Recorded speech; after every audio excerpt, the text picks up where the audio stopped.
Just like to offer a big shout out to Touchdown Digital, the sponsor of this week's video. Well, hello everybody, welcome back to the channel. My name's Lynn Selman and you're watching Sniper Photography. Look, today this quick video is just an update on this Central West photography project that I'm undertaking, which is a 4-year project. I might have mentioned that in the last video. And I'm about 3 months into it now, and I have to say, some of the areas that I've been to have been through central New South Wales have been absolutely fantastic. Very dry, the rainfall there just has not happened, and yeah, it's pretty tough out there. But the reason why I'm doing this is because I have a passion for old buildings, especially farm buildings or abandoned farmhouses, sheds, abandoned shearing sheds, storage sheds that you see on these properties when you go out into these areas. And as I said, I've just started this about 3 months ago. I've got a long way to go.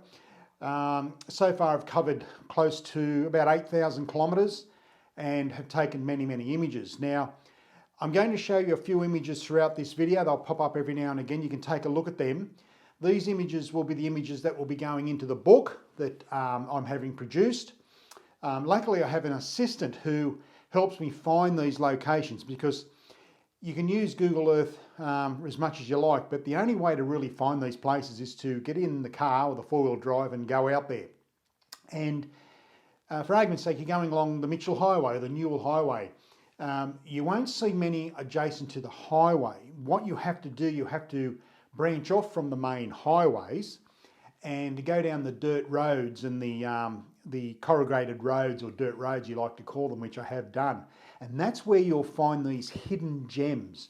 Now, a lot of these properties are huge. Most of the photos you'll see here now in this video were taken either from the side of the road with a telephoto lens, or I was able to get access to the property. Now, I'm not an advocate for breaking the law or jumping people's barbed wire fences and going onto their properties. However, there are some locations where these farms are so big, and I'm talking 20 and 25,000 acres, that you can possibly go onto that property for about 20 minutes and no one would ever see you anyway. So I'll leave that up to you, up to your judgment.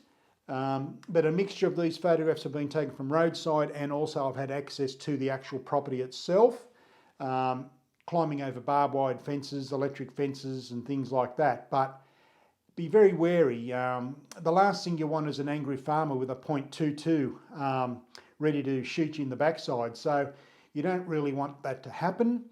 If you are noticed by a farmer, he might be out working the fields, might be in the tractor, he might be feeding the stock.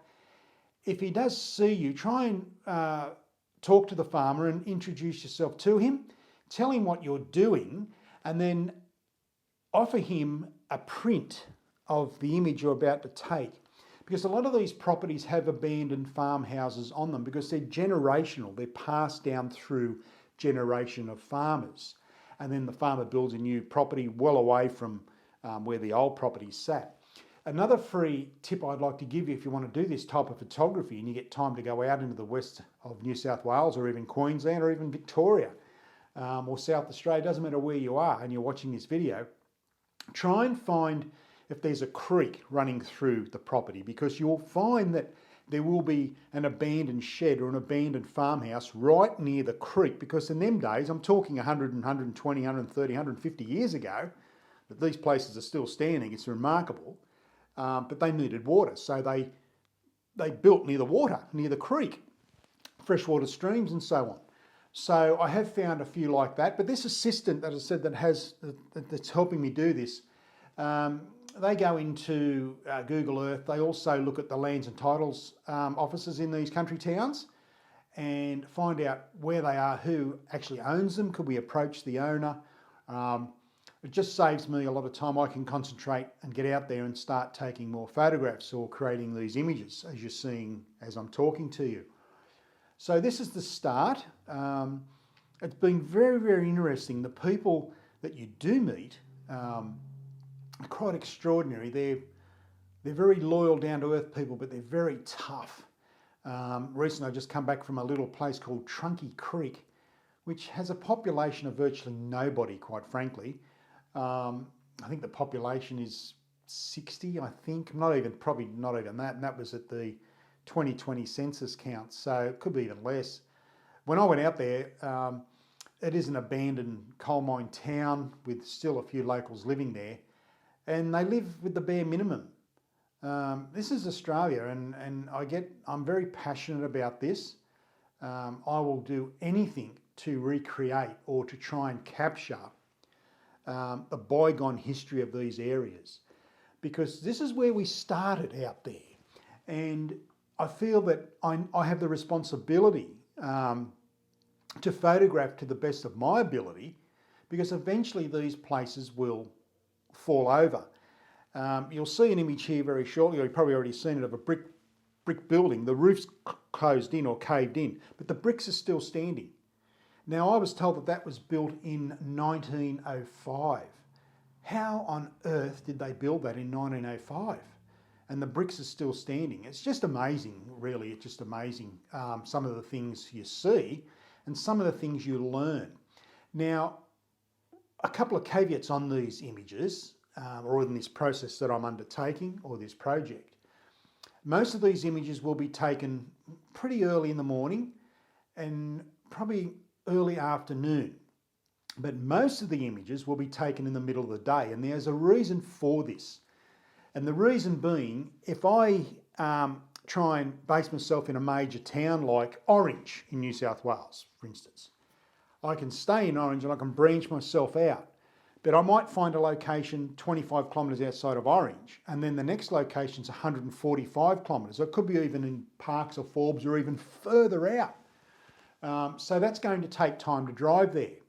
So I'm not necessarily worried about the old sunrise, sunset photography here, because that is obviously the best time to take landscape photographs or any type of photography.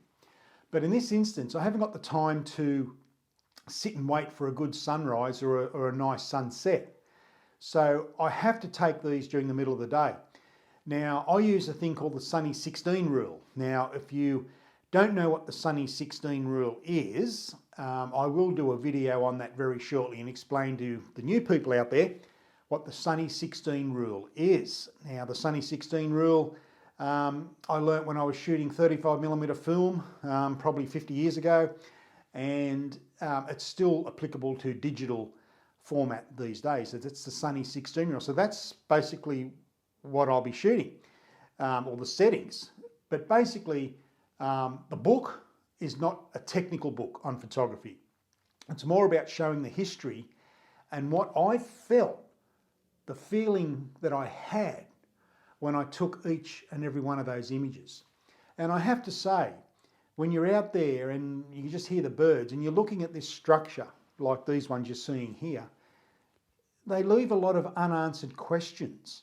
And that's probably the basis for the book, unanswered questions, because the viewer is looking at them. You're looking at these images now thinking, God, how do they build it? How old is it?